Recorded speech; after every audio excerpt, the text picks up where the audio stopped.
Welcome. You have reached review time with Imperial, and today's review will be Firestarter 2022, the remake to the original Firestarter that came out in 1984. So let's get into it. So, a lot of us that's from the 80s grew up watching a lot of classics, and when we heard this one was coming out, a lot of us was interested to see how they would do. At the time, Drew Barrymore was the star of the original Firestarter.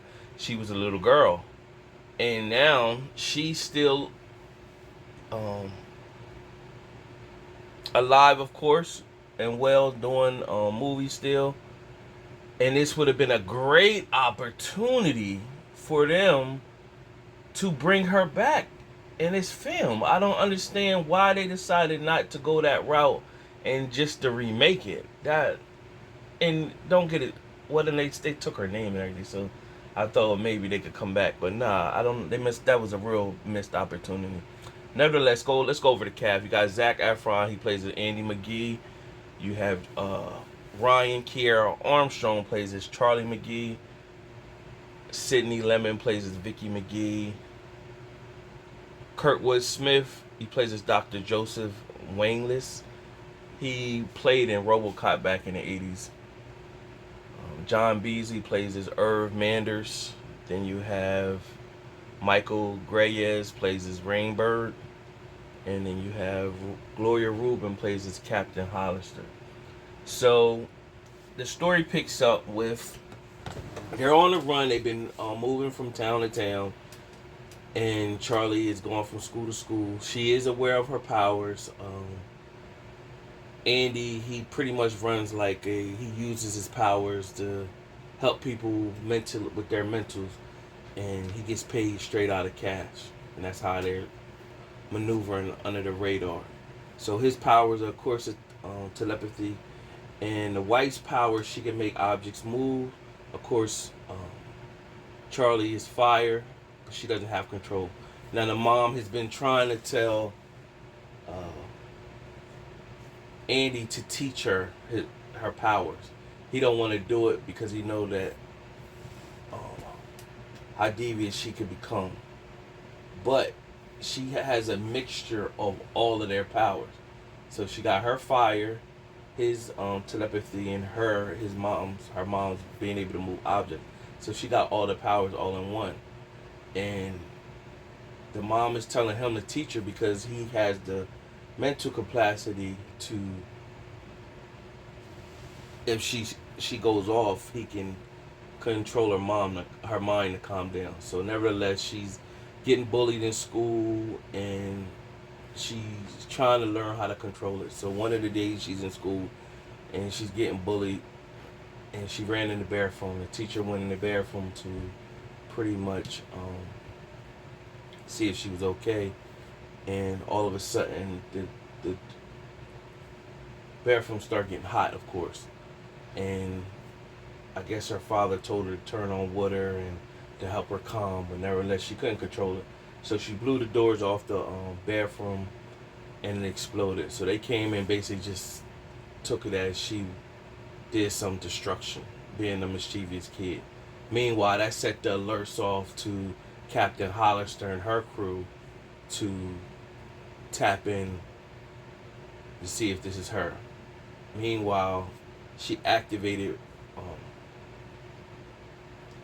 Rainbird, where he went through the same experiment process, but he went crazy, or he went off the rails, and they reactivated him to let him get back in the game. But his mission was to bring Charlie back alive. So he went through the same experiments back a long time ago. So it shows some VCR footage of Andy and Vicky. Basically, they were young in college, and they were putting the serum in them to experiment. And it shows that footage, and then it goes back into present day time. So Andy was pushing Charlie, saying you shouldn't have did that. Meanwhile, Rainbird is active. So they're at the house, and the scene from the 80s Firestarter is when the dad is trying to teach a young Charlie how to use her powers to burn some toast, and she couldn't control it, and she went too far. And so he pretty much told her like, "Hey, you you need to control it." And so the mom was like, "All right, well, get some rest, and you could do it tomorrow." And she's like, "No, I want to do it now." And she got upset, and she burned the mom. So they used that same scene in this remake. So she got upset, but she was really upset with the dad. But because she can't control her powers, she burned the mom. And so when she burned the mom, uh, Charlie called the cops because she was frantic and hung up. So the dad wrapped the mom. She was in pain, and then he pretty much said, "I'm gonna take Charlie out to calm her down." They went and get some ice cream. Meanwhile, the cops showed up, and the mom was pretty much like, um, it was a false alarm, but it makes it look like it's a domestic violence situation. The mom was covering. So meanwhile, when the mom went back in the house, Rainbird was in there pretty much saying, "Where's your daughter?" And the mom just started throwing stuff with him with her powers at him. He eventually got to her and killed her. And so after that point, when Andy and Charlie came home, Andy instantly noticed something was off with the house, and then went back in the room. Rainbird had a knife at Charlie's throat. Now, before Rainbird killed Vicky, she told him, "You're not gonna wanna mess with her when you see her." So he's thinking Charlie gotta see, and we gotta cover their eyes and see. But pretty much Charlie got upset and pretty much fried him. And well, she didn't fry him. She blew fire towards him, and her dad left. Meanwhile, he still lived. So from there, she's been. The dad would sleep the next day, and they were in the car, and the dad was pretty much dreaming about the wife. Meanwhile, Charlie was out walking around and trying to control her powers. So, like I said, she move objects like her mom. So she's desperate to try to find out how to use her powers. Meanwhile, she seen a cat, and she thought the cat was nice. She went up to the cat, and the cat scratched her. So she fried the cat. Then the dad came right when she did that, and he said, "Well, the cat's suffering," and so you gotta put the cat out of his misery. So at that point, she finished the deal and just fried the cat into pieces like the Phoenix would. Meanwhile, they went hitchhiking. In comes Irv. Irv befriends them. The dad used his telepathy to manipulate him to take them to Boston, but in the process, Irv was like, "Well, you come back to my house and I'll feed y'all." So, spooky situation that you even do that, but they desperate. Meanwhile, they get back, and he said, "Me and Essie, we want some company." So when they got out the car, they told, Charlie said, "Can I play with the chickens?" And then he was like, "Yeah, just watch out for the turds that's on the ground." And so while she's walking, she can hear a voice in her head. So that's the telepathy of her dad powers. So she looks in the window, and she sees a lady that's hooked up to these IVs and stuff. Meanwhile, Irv is talking to Andy. He tells him his name is Frank, and tells him his daughter another name. So Charlie sees this woman who can't talk no more, but they're talking through the mind or whatever. So when Charlie came out the room, he's like, "Hey, what you doing back there?" And they said, "Well, we should go." And then Irv pretty much said he was overreacting. So they went to sleep. Meanwhile, by the time they woke up the next morning, Irv was watching TV and seeing that they had Andy saying that he killed his wife and he kidnapped his daughter. So at that time, Andy approached Irv pretty much saying, "Hey man, I didn't do that." He's like, "Whatever." And Irv is drunk. So Charlie woke up and told him he know what happened, that because Irv tried to say a drunk driver hit his wife. She never seen it coming and killed their child. But the truth was that Irv did it. He was the one driving, but it was a mistake. And she was telling him that Essie forgave him all these years he been going on. And she said Essie forgave him because it was an honest mistake. At that moment, that's when Andy said, "Hey, now you see why they after us." And so Herb put his head down because he had already called the cops. And so when they called the cops showed up. Brainbird was out in the field somewhere sniping all the cops. Shot Irv in the leg. That's the last you see him. But then Charlie came out and she seen and she was upset with Irv. And not Irv, she was upset with Brainbird, of course, because he killed her mom. And the dad pretty much told Charlie, "You need to run. Don't stop running." So she ran off in the forest. He manipulated Rainbird to make him see something else. Rainbird ended up knocking Andy out. Not before Charlie. He gave Charlie a big head start. Meanwhile, the crew came. Captain Hollister and her crew came to grab Andy and to grab Rainbird. And they pretty much put Rainbird back in captivity. Now, Captain Hollister went and checked Dr. Joseph Wingless. He's the one who made the serum, and he's the one that did all the experiments back in the day. He pretty much said,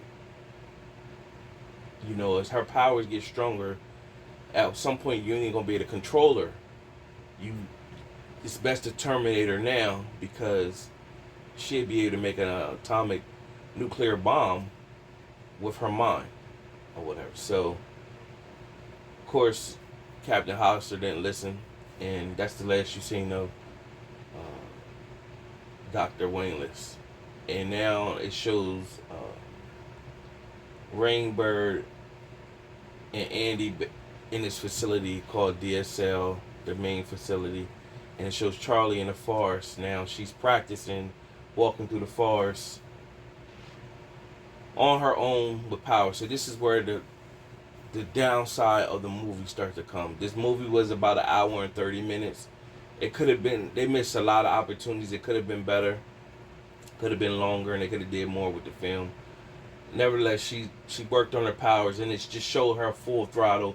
She learned how to move objects with the fire, and she seen some bullies, and she manipulated them for them to give her their bike and their clothes and some food.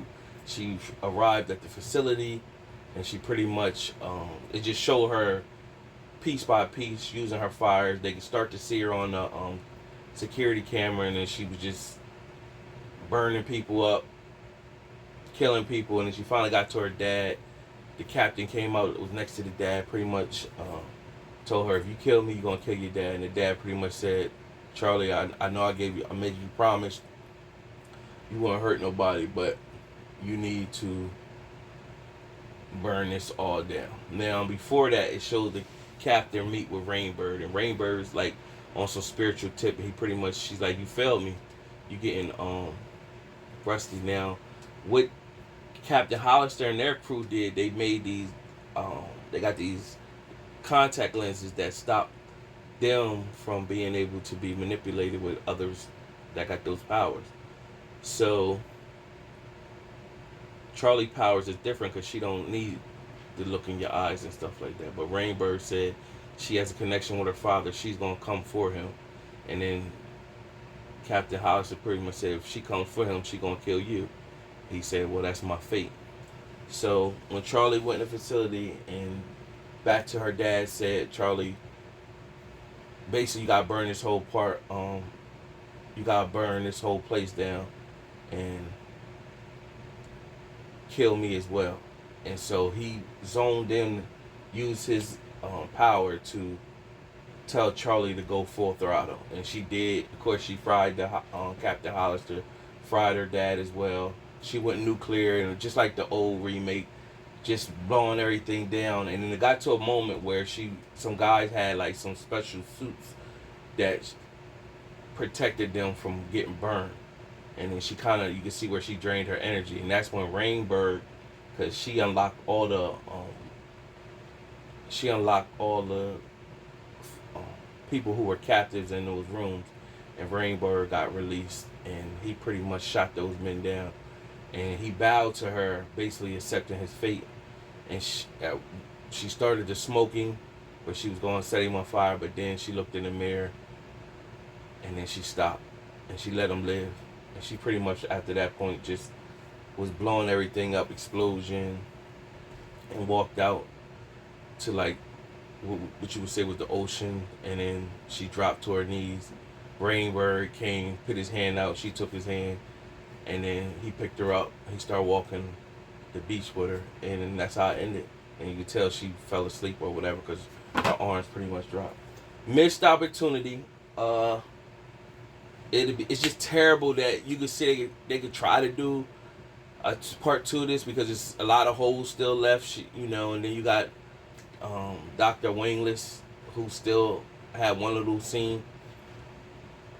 Man, just a missed opportunity that I'm glad they went straight to Peacock with this. So shout out to Peacock streaming service. They're trying, so they're bringing content, and I'm glad this came straight to streaming, and this ain't something that I ran out to get to the movie theater to watch, because it's definitely not worth that. A lot of missed opportunities. They did fumble the ball. Out of my 4-star rating system, I'm going to give this a 1.5 out of 4 stars. They fumbled the ball big time. Big time. It's basically, you almost feel like they did a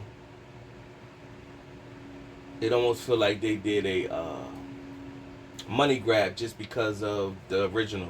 They knew people from the 80s and stuff were going to run to go and watch it just because. But they could have did so much more with the movie if they made it longer, put more detail, more storyline, and bring back Drew Barrymore. But I guess somebody could say, well, Drew Barrymore might cost too much out the budget to bring her back. But it would have been worth it. It would have been worth it if they'd have brought her back, and that could have been her daughter or something relative. They could have factored that all in. So many different angles they could have went. Nevertheless, subscribe to the channel, like the video. Till next time.